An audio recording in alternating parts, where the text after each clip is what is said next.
Hello and welcome to another episode of Authentically You.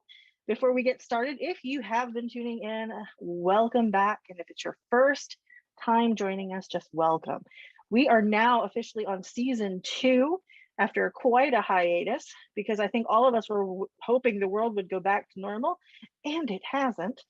But I always wanted to do more than one season of this because I do find a ton of value in introducing the world to real people who are living their own stories, doing their own truth, and doing it their way. Because a lot of times we don't realize there's another way to do this. We grow up thinking there's a specific point A to point B. No, that's not a thing. That's not a thing. And I would rather you find your own path than take a path and then get at the end of it and feel regret. And that is kind of what I do. So I am Anna, and I'm going to be introducing you to another amazing person living their own truth and marching to the beat of their own drum. So let's connect as I introduce you to tonight's guest. This is Miss Ashley Taylor. Hello. Hi. Well, thanks for having me. No, it is a pleasure. It is a pleasure. So in full disclosure, she is one of my makeup artists, and I miss her. We need to be doing more makeup things coming up, but we're going to be having some photo shoots, so you will see her work in action for sure. She not only is a makeup artist, but she does a ton of other things. And if you venture into her social media world or landscape, you will, how do I put this? If you have ever longed or desired to have a green thumb or want to just do things that are truly inspired, she has kiddos and she does amazing things with them, learning, like, we'll get into that in a whole second. So I am so off topic, but Ashley, it's a pleasure to have you. Thanks. Totally. Now, I know some of the chosen path that you're walking as a professional, as a person, as an artist, but why don't you tell the world kind of who you are, why, what you do, and you define what you want the world to know about you.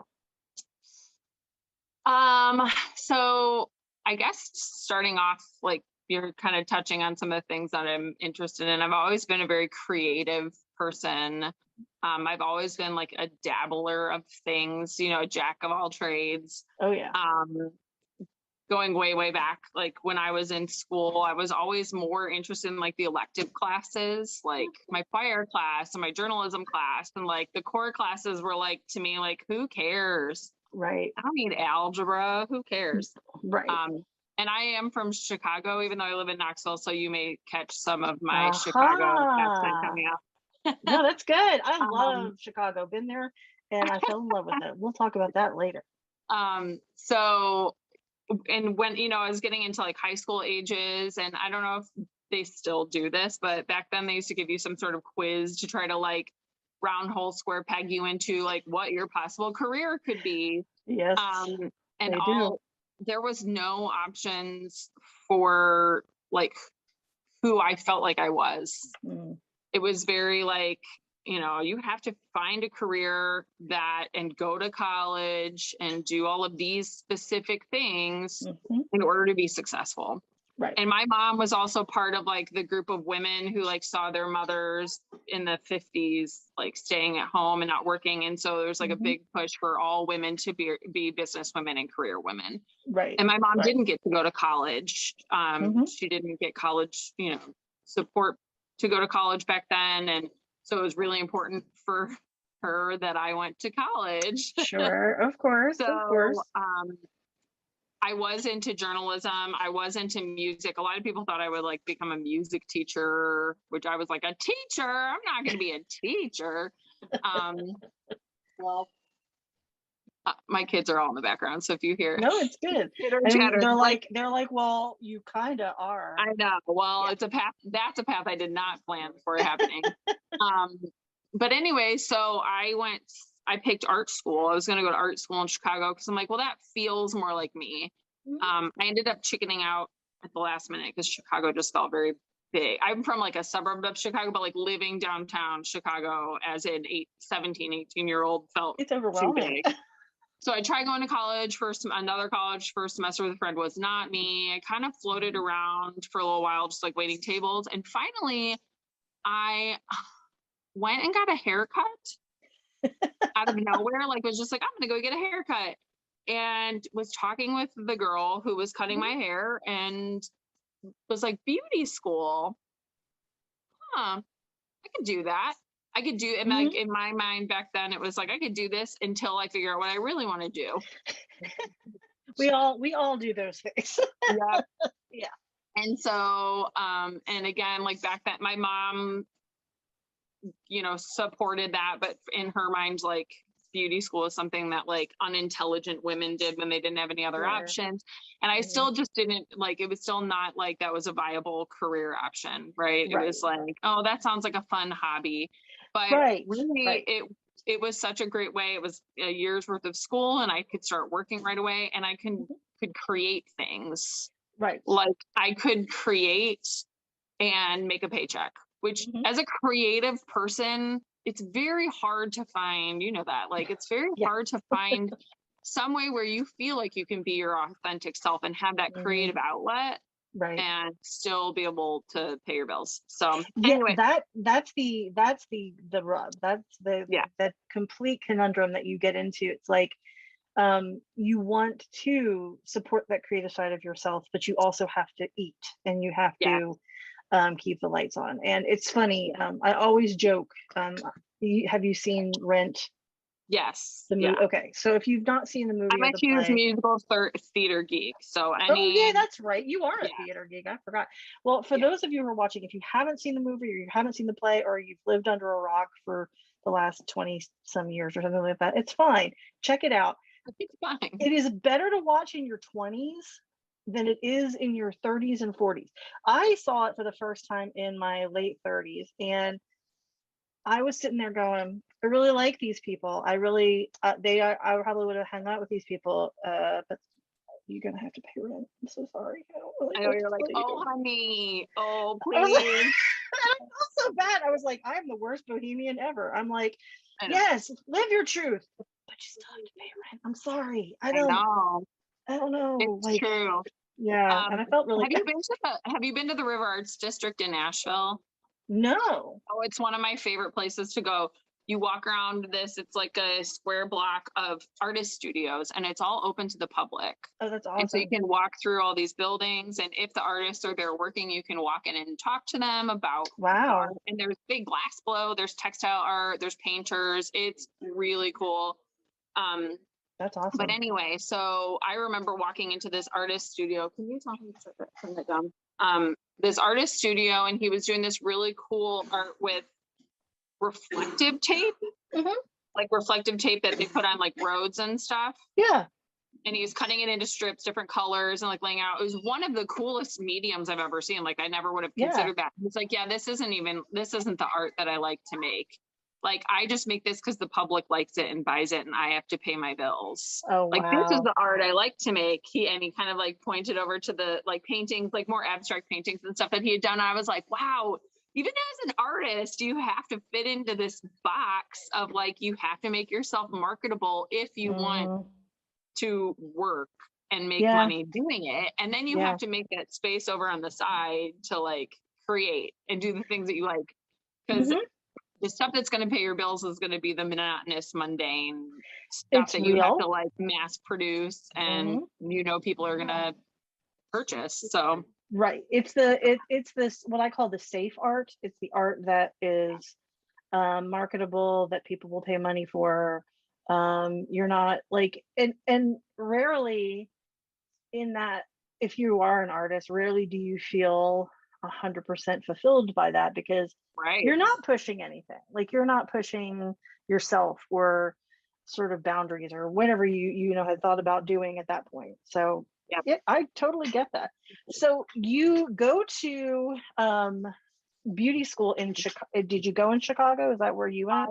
It was where my family was, which is, it's technically Indiana, so outside Chicago. Sure. Okay.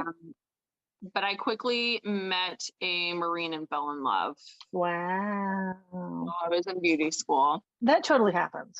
17.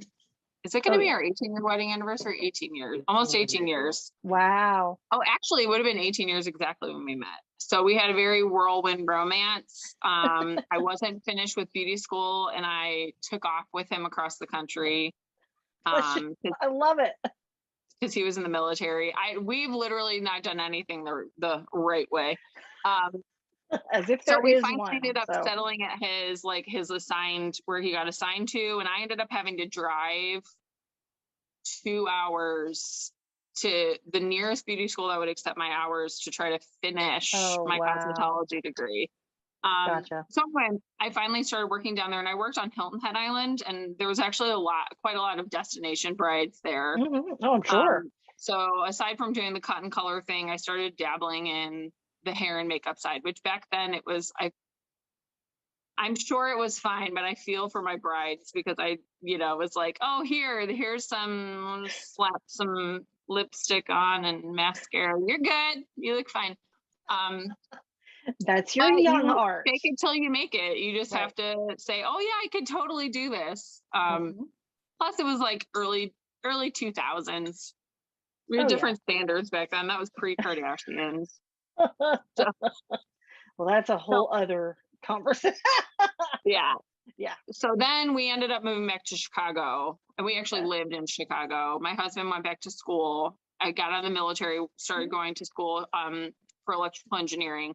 And I was the breadwinner then. So I worked in a really cool salon that actually is where American Crew, do you know the men's hair curling American Crew? That's where it started at.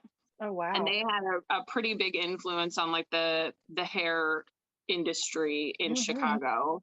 They had salons all over the city. And I did an apprenticeship there, and I learned a ton. And I ended up still kind of flocking toward like the makeup and the hairstyling side. I only did cut there like on a day-to-day basis. So like I was cutting hair during the week, but then I was doing like really cool photo shoots. I got connected with a couple photographers where I got to work with like model, like test shoots for models, and I got to do like whatever I wanted for those. I got to do Chicago Fashion Week one week, which was really fun. Oh, sure. So that was a really neat experience. And that was kind of like where I could see that like I actually am making good money doing this. Like I can pay my bills doing this. I can support my family doing this. And then I had a baby. And all of that changed. Well, of course it does. And I think people don't realize the amount of change that a new human in your world brings with it. I think a lot of us make the assumption that everything will sort of pan itself out and things will go back to normal after a while. Or there's this funny meme that I always refer to. It says, I think my job is to say, as soon as things quiet down, everything will get back to normal. But I'm going to do that I'm going to say that for the rest of my life. Yeah. So it's because it's not a real thing. Nope. Yeah. So you got pregnant. And that was intentional. We felt like we were ready for that. We've been married for, 5 years, and we felt like that was the next right step. But I did the whole, like, I had a baby. I went back to work 8 weeks later, and pumped in the break room, and I did the whole like working mom with a baby thing, and that's a lot. I remember his first Halloween, I was scheduled to work, and I was trying really desperately to get somebody to cover my shift, and all these young people were like, no, we're gonna go out drinking, we don't want to work, And I was like, I just wanted to put my baby in his costume and take pictures of him and stuff. And I had a manager who was actually a female and had a kid. And she's like, you're just gonna have to get used to missing stuff. And I just decided right there in that moment that that wasn't acceptable for me. So, and not that like I 100% respect working moms. And I think that we all have to decide for us what the right 100%. Yeah, for sure. Like a lot of women feel like they're better moms if they are working and they have that space away from their kids. I was not. It was miserable for me to be working weekends, working late nights, missing bedtime. You know, my husband was putting him to bed at night, and it was really, really hard for me. Yeah. So, Yeah. anyway, fast forward, my husband graduated. He ended up getting the job market was awful then. So he got one job offer in Virginia. Oh boy. And I found out I was pregnant again. His senior year of college. So Oh, wow. I told you we did not do anything the right way or the smart way. This is how this so works. Anyway, I find myself in Virginia with 2 small babies. My husband works a swing shift. We have no family. Wow. So like, there's no way I'm working. My Right. goal back then was to do actually what I'm doing now. Mm-hmm. But it would have been required a big investment, and I just couldn't figure out how to make that work. So Sure. I got pregnant with another baby and another baby. We ended up moving to Tennessee. At some point in there, I decided, I had a conversation with a friend about homeschooling, and I was like in it. I was stay-at-home mom with my babies, and I really have always loved being home with them. There's moments where it's like, ugh, I don't get a break. I think everything in life. No, I mean, that's everything in life. Like, even if you are a working mother, or you are someone who, like me, who doesn't have actual 2-legged children, I have 4-legged children. Right. But like, you know, it's a grind. Day to day is just a grind. That's reality. Life. Like, and as much as I had that fascination that someday maybe I would be like, I always say I'm like Beyonce without her budget, but you know, like, to the everyday something new and exciting and adventure. No, that's not every day. Every day is literally just like, you do this sort of same thing. That's what life is. Yeah. You know, and you look for those little pockets of awesome joy. Yep. Yeah, within it. So For sure. And what I love about what you're saying is, you know, you kind of came into this, as you're saying, not doing it the way that maybe you should have done it. That, okay, first of all, doesn't it is going to exist. happen the way it's supposed to happen. So the other cool thing about it is that you're speaking to a lot of women who, unfortunately, this day and age, may want to be in a position where you are raising your children, like, actively. Right. You know, you're educating them, you're doing all of that stuff, but because of what we've grown up with from the 80s and everything like that, you know, feel like we're being pushed into that sort of 2 working parent household. Like, how do you maintain, you know, like, all the different choices you have to make? And I think it's really good to hear from someone who has chosen a different path, because, you know, you're still working. Because I see your work all the time, but you're doing it your way. And at the end of the day, I do want to preface that with saying that I am incredibly privileged, because my husband is brilliant, and he makes decent money.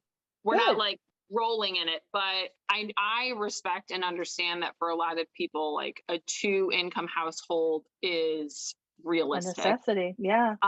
Unfortunately, capitalism keeps us all in a position where we have to, like, and especially the generation that we're at now, it's like, it's really hard to pay bills with one income. It is. No, it really is. And you know, and I think that, I mean, that's being extremely honest and vulnerable by saying, you know, that you're in a beautiful position at this point, and that's absolutely true.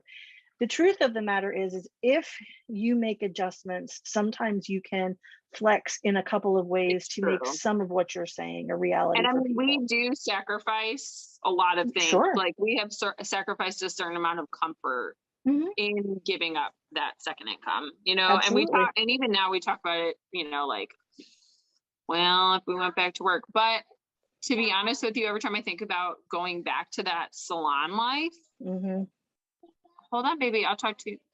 I don't know. I'll talk to you about it in a minute. Okay. Every time I think about going back to that and missing all of this, it just does not feel worth it. And we also have, you know, as a woman, as a mother, even if you're working, so much of the responsibility of the child care and the housekeeping still falls on your shoulders. It's true. And my husband's very sweet to say, like, he can work as hard as he works because I'm here taking care of everything. If we talk about me going back to work, I'm like, you got to do school pickup. You might have to do drop off. If the kids are sick, you have more flexibility than I do to like call off work and be, you know, so like, yeah, all that flexibility kind of goes out the window. it's My true. sister is, has a master's degree. She's brilliant. She's an occupational therapist. Hey guys, I know.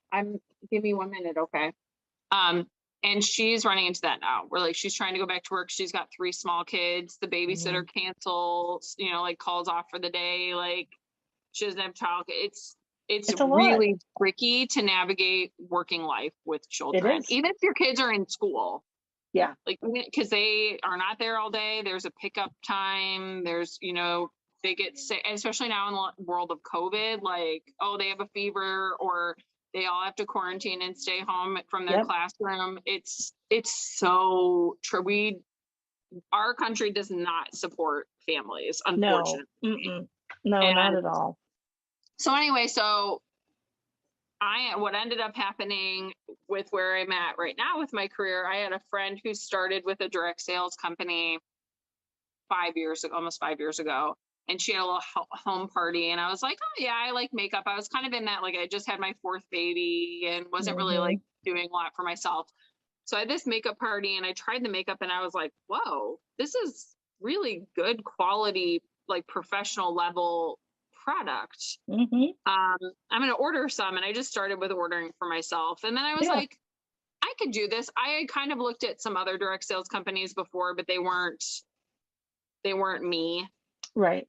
Because they all have different criteria and goals and you know, what you can do with it and what you can't. And this is not to insult anyone, but like, I had like a specific quality expectation. And I also wasn't about to work with people who were like pushy or spamming or anything like that. I wanted to work with somebody if I was going to do it with something that had like a good culture.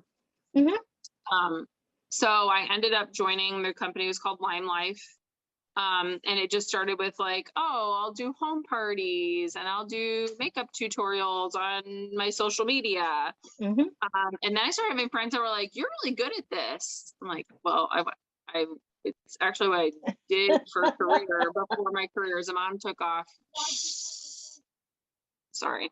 This is life with kids. That is right. My sister and I, whenever we're on the phone, it's like we're like shouting at children while we're talking. That's normal though. I need to be quiet. Go in your bedrooms. So anyway, then it was like a kind of a snowball effect of like somebody would be like, oh, can you do my makeup for family photos? Oh, could you do my makeup for my husband's holiday party? Oh, could you do my makeup for my wedding? Oh, do you do hair too? And it's been 5 years of my business organically growing in a way that like I've kind of always wanted. Yeah. I don't want to say that I haven't made it happen, but it feels very just kind of like, this is where I was supposed to land. Right. Because I was telling you that I didn't have the funds to invest to do it back, you know, when we moved to Virginia. But the direct sales thing was not my thing. Right. I tried it. I didn't dig it. Yeah. But it gave me an opportunity to build a kit of product over a period of time through like using my commissions from sales so that I could do that. Yep. And so that's where I'm at now. I do freelance. I do bridal. I do boudoir. I very part-time. I'm at a place right now where I'm very choosy about how many people to pay in a month. Sometimes I feel like, oh, I should be like, you know, hustling. And every time I try to take on a little bit more, it feels like too much. And I'm like, I don't have to do that. You know, I can take on as much as I want, which I love. And that's a total construct that our society kind of puts on us as not just people, like that entrepreneurial kind of spirit where it's like, if you're not always hustling or you're not always doing this or you're not always like, then are you really trying? And it's like, you're like, whose criteria am I trying to live up to? Like this weird societal kind of like benchmark, Or Yep. am I living my own life feeling like I love what I do, what I'm doing and who I am and how I'm doing it? If it doesn't necessarily match all of the criteria or check boxes that somebody thinks is the way to prove you're successful, Yep. who defines that at this point? And I what I love about sort of some of the shift in our culture right now is we're starting to see some of people not looking at money as being the end all be all of life, which, I mean, hey, it's nice to have, don't get me wrong, whatever, but Yep. does it make you happy? Like, is that the end? Like, Absolutely. does that at the end of the day give you the same satisfaction as slowing down and really enjoying your life as opposed to just always being on the grind for it, And I think that oh, was a gift that was wrapped up in the whole pandemic and lockdown situation, was the yep. slow down of things and the Hmm. prioritizing of, well, if I'm going to expose myself or my family to this potential virus, is this worth it? Like, you just, Right. when it comes to like your health, you think of things in a different way. Absolutely. Um, and again, that's like a very privileged thing, because I know so many, like, frontline workers who had no Hmm. choice but to go to put on a mask and go to work. And my True. husband is actually one of them. He works in cancer treatment, so Oh, wow. he Okay. worked through the whole pandemic. I remember when things locked down and my business had really just kind of started. Hmm. Like I said, it kind of organically grew. So like right before the pandemic, it was really starting to pick up some speed. And then all of a sudden, Right. we're like, Yep. and I remember being like, am I going to work? Like, when am I going to work again? Right. And oddly enough, it ended up being that it, once everything kind of like lightened up last summer, I Hmm. started getting some like inquiries from photographers. I Hmm. remember kind of being like, is it okay for me to work? Like, it was really tricky because like salons were closed, Sure. like, what is the regulations and the rules back then? Right. Now we don't worry about that. But like, over the past 2 years, my business has grown pretty steadily, Hmm. um, which is really cool. And now we're like bridal season. All these poor brides had to put everything on hold Yeah. because of the pandemic. And now I actually had my first wedding canceled because of COVID Of Delta. this year. Yeah. Ended up Okay. canceling their wedding because of the, It's so the hard. uptick. And I'm like, oh my gosh. But again, like, I'm, really at the end of the day, for me, my business is, it's for me. It's nice Yes. to have a little extra income. Of Um, course. but I don't feel like I need to. And it's interesting because I remember when I decided to make that shift of like, I'm only going to take 4 brides in a month. Like, I'm Hmm. only going to take so that I have room for other things, so that I'm Right. not bogged down. And I thought, oh, people are going to judge me because I'm Yeah, not that doing that that comes hustle up for thing. you. Yeah, sure. And it's funny. Every time I tell a bride that I only have 4 bridal spots, they're like, I got one of your They feel slots. super special. Yeah, Like it's like I makes mean, everything a lot more like exclusive and special. And mhm, there's no rhyme and reason to like who I take. It's absolutely. I actually most of my clients that I tend to get, which I love, are like older, more mature women, um, plus sized women, Mm-hmm. um, quirky, interesting. And I don't think they're like seeking me out for that, but it just Hmm. tends to be, I don't really get the thin 20 something blondes, Sure, I get it.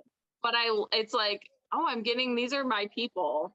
This is And who, yeah, and belongs that's to really me. what it is. It's like your people are finding you naturally. Just they're stumbling upon maybe someone's mentioned you and then they'll send you a friend request or they'll stumble upon your beauty page on Yeah. Facebook and they'll be like, this person is A super lot of it's cool. referrals too. Like, Yeah. oh, so and so who I did is getting a referral from, their friend. And so that's really fun.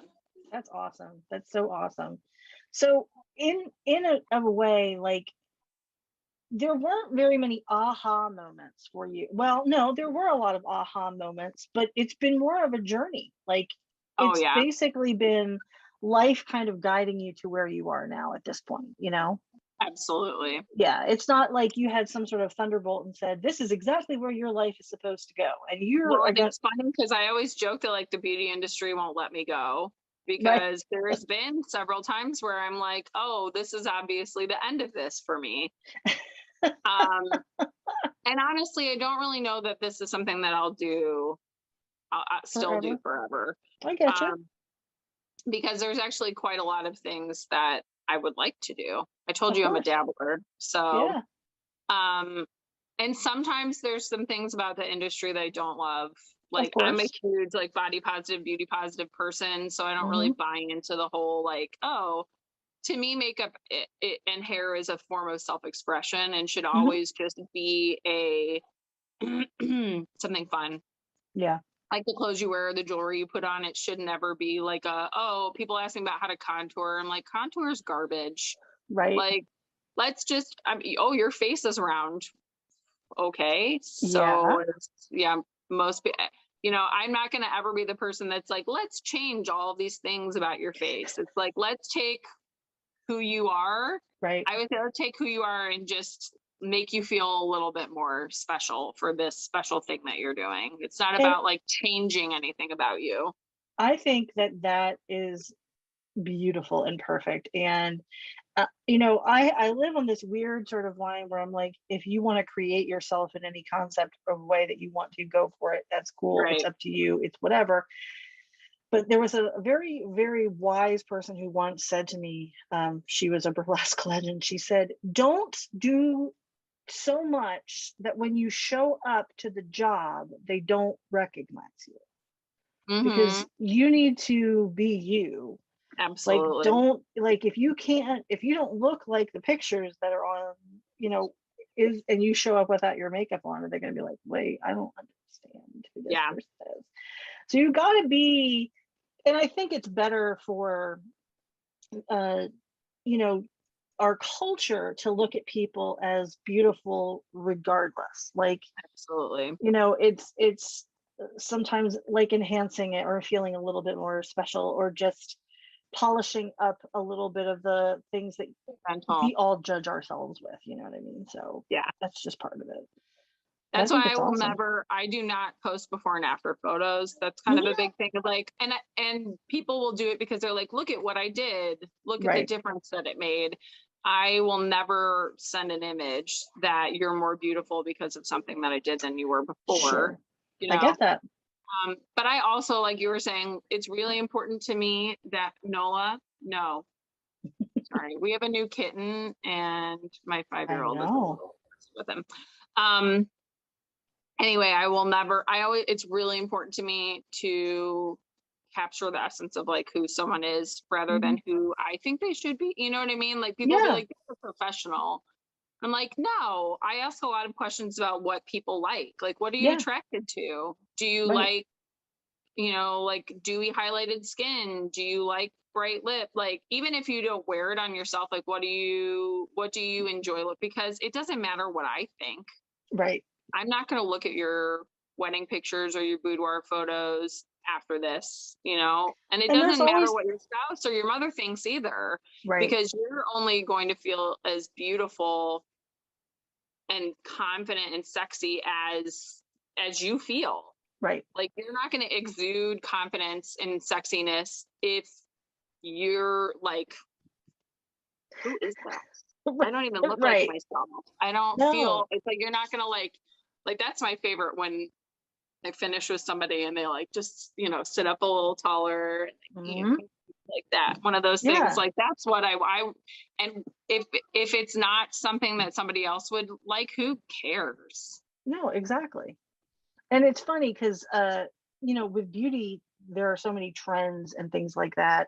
And I have always been someone who, like, I think when you and I worked together, we talked about, I have a matte lip fascination. I love matte lips. I don't Yeah. like lip gloss. I hate any kind of glossy, weird Right. situation on my lips. And that's for me. Looks amazing on some other people. For me, I'm just like, I Sure. feel like LL Cool J, needing to get some lip gloss or something. I don't know. It's a lot for me. Yeah. So there have been times in my career as a dancer or anything along those lines, where I've had my makeup done by somebody who really didn't ask those questions, Right. and I didn't feel as comfortable. Like, I may have looked good, quote unquote, Sure. whatever that is, but you can see in photos of me places where I'm very comfortable in my own Right. skin, and then places where I feel like I am somebody else's art piece. Does that make sense? Absolutely. Now, Yeah. I will say, as an artist, so being an artist on another person's face Hmm. is very tricky, It is. because a lot of it is interpreting Hmm. what that other person's vision is. Yeah. That's where things get really tricky, Oh, because sure. I mean, I always ask people for pictures. Pictures are great. But even that, like, I had a bridal trial and she showed me 4 pictures of makeup that she liked. Hmm.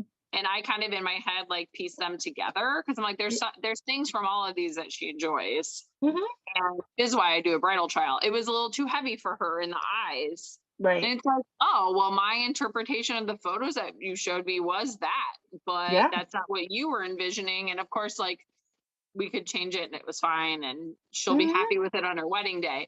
But like, trying to interpret what other people want or how they're going to feel. And a lot Yeah. of times too, um, there's a lot of like, oh, I'm a hairstylist, not a therapist, or I'm a hairstylist, a beautician, not a magician, where like Right. people don't feel happy with themselves. They don't Hmm. feel confident with themselves. Hold on. Hmm. And they kind of expect some sort of like, magical thing, transformation Oh, to right. happen. Um, a lot of women sit in my chair and talk crap about themselves. And I Yeah. don't, I instantly put that down. Like, nope. Yep. We only talk good things about ourselves. You are gorgeous. We are not going to say anything bad about yourself today. That's not what this is about. Hmm. But unfortunately, like, yeah, makeup is not going to change how you feel about yourself. You have to love Absolutely. yourself. Yeah. And if you want to put a little extra something on to bring out your sparkle, that's cool. But you have to love you.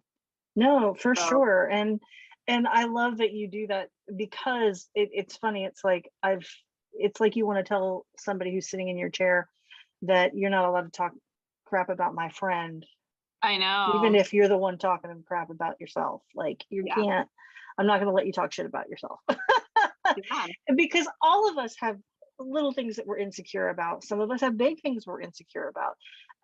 The truth is that none of us are 100% like, oh, I'm just completely happy with everything in me. And that's No, normal. Like, that's sure. completely normal. But learn to love yourself.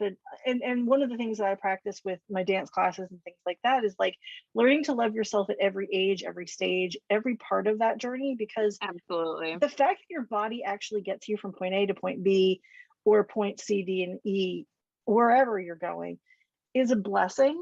Like, Absolutely. and honor that. Like, you're here you're here and you're stunning. And I think people are stunning from all different walks of life. And I definitely, being a plus size woman almost my entire life, pretty much. And I mean, Yeah. as soon as puberty hit, all bets were really off. Yeah. I don't really think about myself in that light. Like, I know that I'm plus size. I know that I have always been this way. I know um, that there are some people who tend to fetishize that sort of part of me as well, because I, did do burlesque for a while and things like that. Yeah. All of that goes into say, um, I really value who I am inside.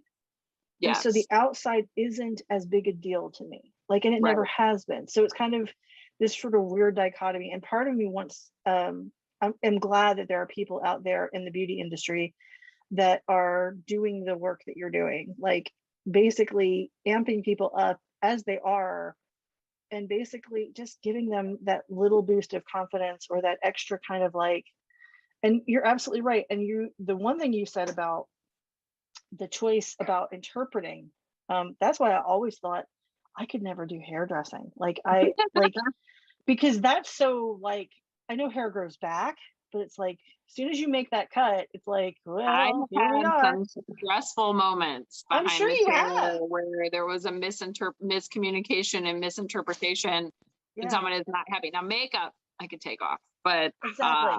hair color or cut, you can't change that after. No, it's after a kind of a bigger fix. Yep, it Well, is. let me just ask, is there something that you've achieved so far, either personally or professionally, that fills you with that kind of sense of accomplishment that, inside yourself? Now, I'm not saying the world's sense of accomplishment, although, I mean, if that's the way you want to view it, that's fine too.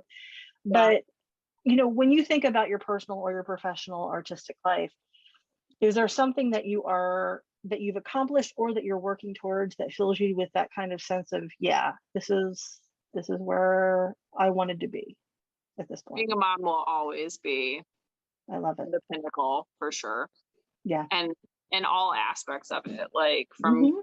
from growing them to giving birth to them to feeding Mhm. them to now educating them.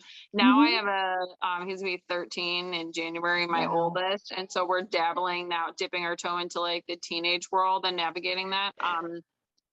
It's I'm not gonna say there's no perfect moms, and I do not get it right, No. and I don't always love it either, but it's my it's just my strength. It's my strength. It's the thing you love the most.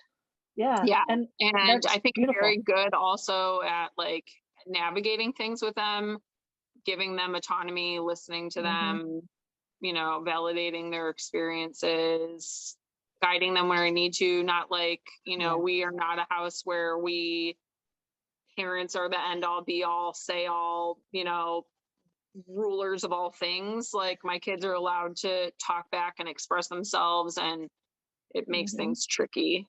But Well, sure, but at the end of the day, you're giving them real life skills. Like, because if they aren't able to speak up for themselves in a situation where they feel something is unfair, like you're not giving them the skills at which to negotiate that at this point. absolutely. Yeah. And part of that is it is a, how do I put this? It's a real life training as a parent to be like, I am going to be in that uncomfortable space Yeah. where I'm going to really not lay the gauntlet down like my parents maybe did, or Yeah. I've seen other parents do, where they're like, this is what I want and this is how it's going to be.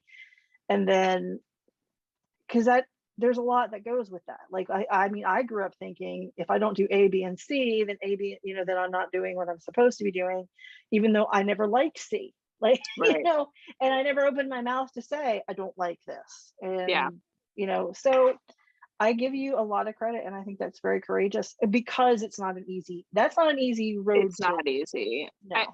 There are more people I feel like in this generation that are moving towards that, because Yeah. I think we acknowledge how much generational trauma has been passed down Mhm. from our parents and their parents, and we just want different for our kids. And in a Yeah. lot of ways, we get to like reparent our inner children while we're Yep. doing that too, which is very hard, but I mean, it's really easy to be like, oh, well, this is how I had it and it was good enough for me, so Right. we're just going to do the same thing. But especially especially having boys, but even my daughter, like Mhm. I have 3 boys, and then my youngest was a girl. My girl has all the attitude and all the personality and takes up all the space, and I encourage it 110%. Yep. Like every once in a while, people will be like, oh, her brothers are her protectors. I'm like, heck no, that girl is fierce. She's not She's for got the it on her own. And Yeah. that is, yeah. And my boys, like, I really want that to make sure that they grow up to be aware of their emotions, be Mhm. able to communicate, how they feel in a healthy Yeah. way. And, so anyway, there's 4 of them. They all have very big, very different personalities. We're So I know, I was just about to constantly say, navigating all the things. yeah. But it's fun. I'm never bored, ever. Well, I am sure you're never bored. And I will say this though, I've often said, parents to me are, uh, just like, it's you don't have a guidebook, there is no sort of roadmap that someone can give you and say, this is exactly how this kid's going to go, this is how you need to navigate with this child. It's basically literally learning as you go, and really strengthening your own adaptive skills and your own coping skills to be able to be like, oh my gosh, this is the hardest job I'll ever love. Because regardless of, I mean, the fact that it's your family and it's your life, it's still the actual hands-on parenting part is a job in a lot of ways. Like, and that's, there's nothing wrong with saying that. And people always ask me if I do hair and makeup full time. I'm like, nope, my full time job is homeschooling and caring for my kids, because it's a lot. It's not even a 9 to 5. It is a 24/7, never stops. Yep. No vacation days. You don't get paid vacations. So I get it. I do. Yeah. It's getting easier now that they're getting older, but also in some ways there's new challenges that come along with that. So we're trading, diapers and sleepless nights for discussing social media exposure and how problematic TikTok can be, and puberty. And I was gonna say puberty and hormones and all those other wonderful things, and that's just part of the whole journey. And and I just admire you on so many levels. And one of the things that is really honest about this experience, this authentically you, with when I talk to all my friends, is please let me brag on you for a little bit, just for a moment. When I see some of the stuff that you do with your children, and the lessons that you're teaching them just by living life, it really fills me with awe. And don't get me wrong, I love how you make me look, but on top of that, there is just a genuine ease that it appears like. I know that there's a lot that you think about and do with your children, but for the person who is sitting here going, if I had had children of my own, or if that had been a blessing of mine, you did something, I think it was last year with the monarch butterflies, where you had basically giving your children this experience of what it's like to go into that chrysalis and to come out as your butterfly, and what does it mean, and how do they migrate, and what's all. It's just like, that's just so cool. Like, how does that, like, I wouldn't have thought of it. I would have been like, I was like, I'd be making sock puppets, but it's fine. Like, sock puppets are probably cool too, so there's lots of things that are not my strong suit, but I think one of the things that probably works to my advantage, thank you, I got a cup of coffee. Yay. My first cup of the day. Good girl. Is that it's easy for me. I think I've kind of like always questioned the norm, like I've questioned, and I've never done things, even as a parent, I've never done things like the conventional way, right? Like, and I don't really know why, like, I don't know why that is. Like, I've just kind of been like, this looks cool over here. Yeah. I think I'm going to go check out this thing over here, because y'all are doing this, and I don't really, fine, it would be fine for me, I'd be okay with that, but like this looks cooler. So and like, you even mentioned algebra at one point. First of all, that was when math for me went completely down the tubes. Like, honestly, I was an English major pretty much my whole life, did really well at math until they put the alphabet in it. I was like, what is happening? I was like, I can't do this. I knew. And as I aged, and as I learned different ways to apply algebra in real life situations, it made more sense than staring at a equals what. And I'm like, I don't even know why a is here. I don't know why it's here. So it's, to me, I think it's this generation that's coming up with very creative ways to reach children and educate them. In very practical ways. To be honest, that's going to cement the knowledge more than, just regurgitating information for an exam. Absolutely.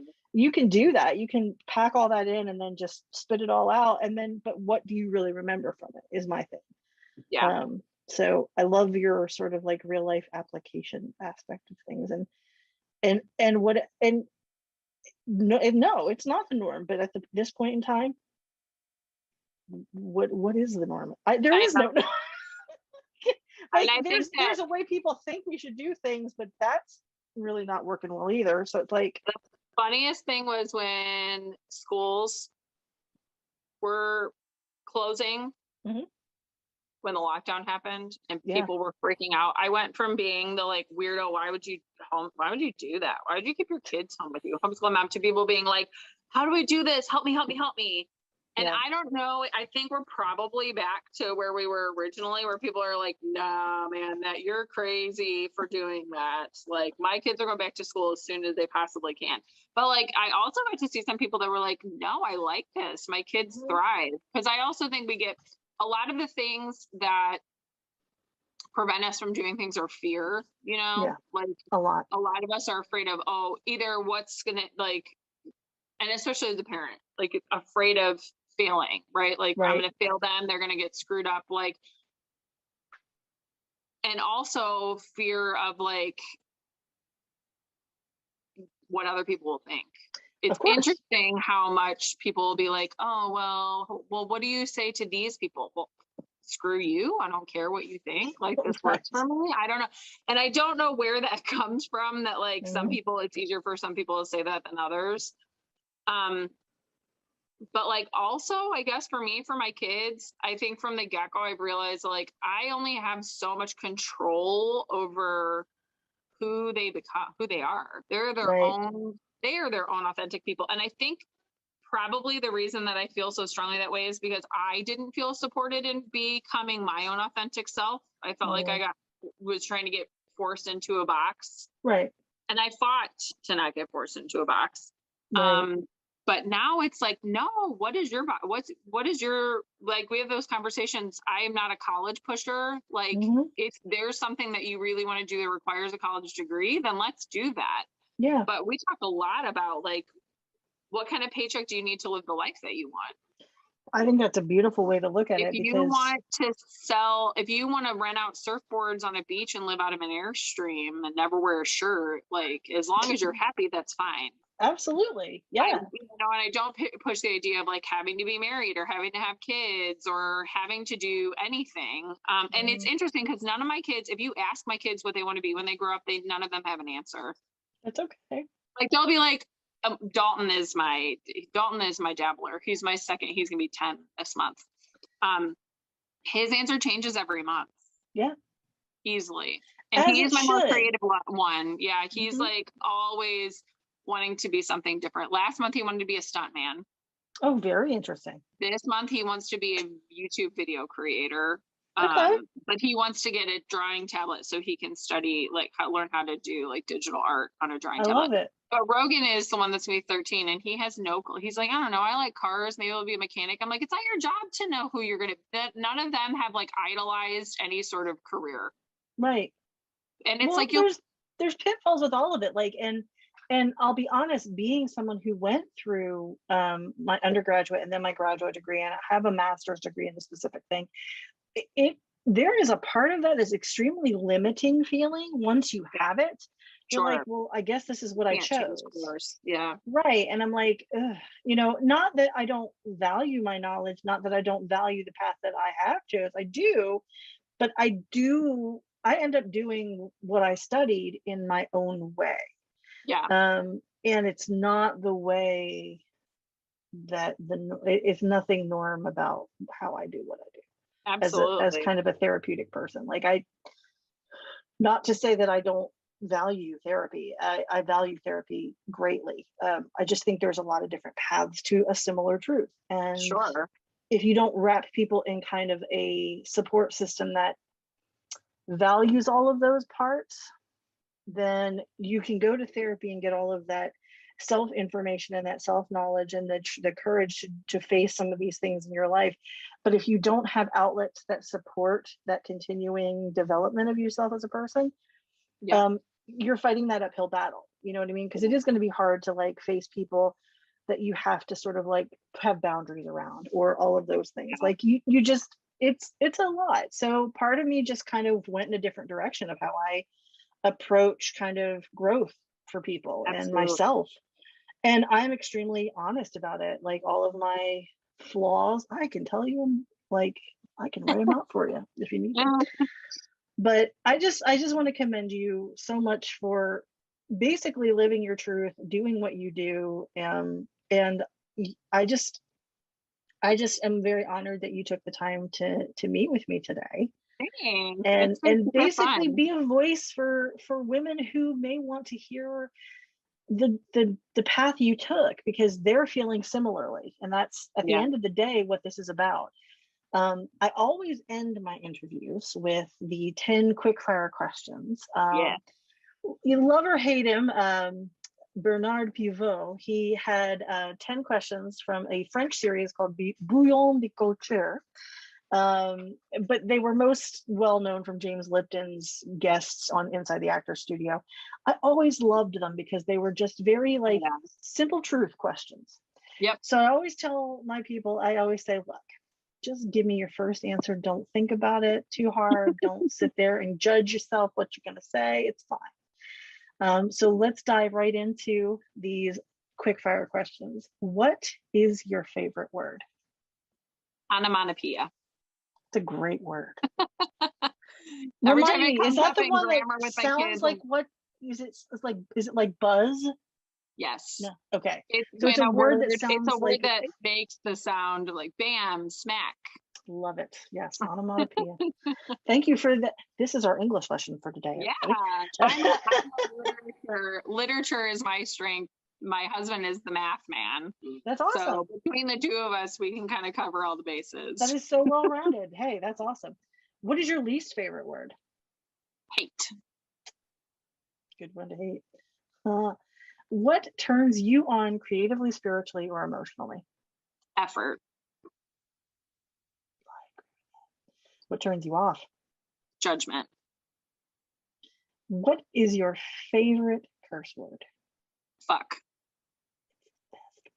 Honestly. I mean, it's just multi-purpose. It is a noun, a verb, an adjective. It's everything you want it to be and more. And it's got so much power behind it. I don't know, even just like coming out of your mouth. It's like, it does. It's like, you got to say it. Exactly. It's my favorite as well. So what sound or noise do you love?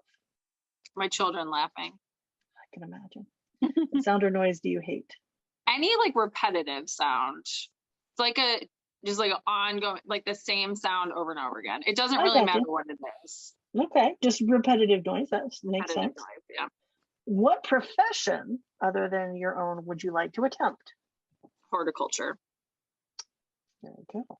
What profession would you never want to attempt or do? Anything where I would have to sit in a room at a desk. It would probably drive you crazy, right? With a computer. And lastly, which is what my husband does most of the time. Hey, but this is why you guys balance each other out super well. We are yin and yang to each other. We are. Yep. That's how this works. Lastly, if heaven exists, what would you like to hear God say when you arrive at the pearly gates? You did good. Yeah, I think that's fair. Absolutely fair. Well, before we close out tonight, I have one more question for you. What advice would you go back and give your younger self if you had had the chance?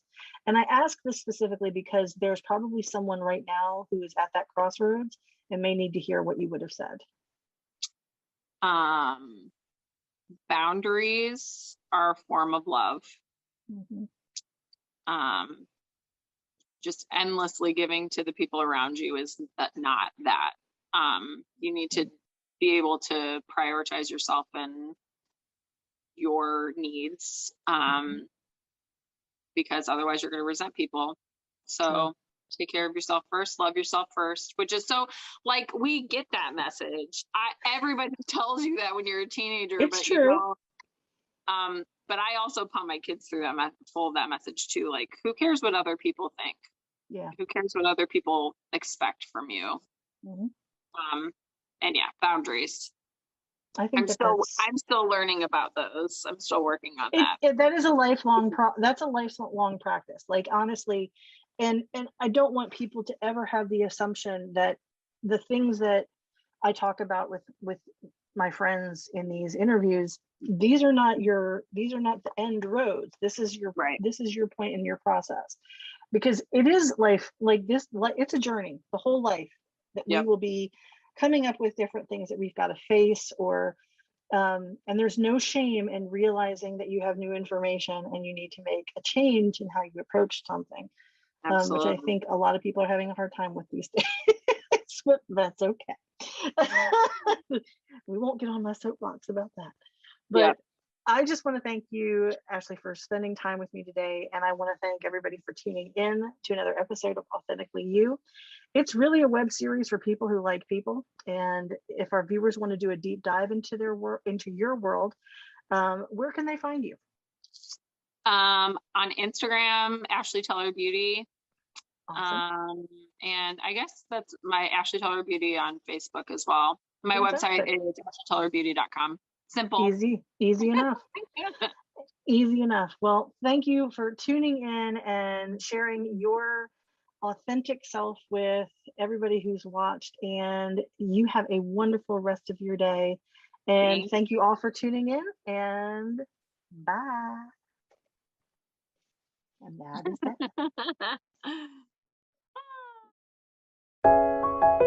that.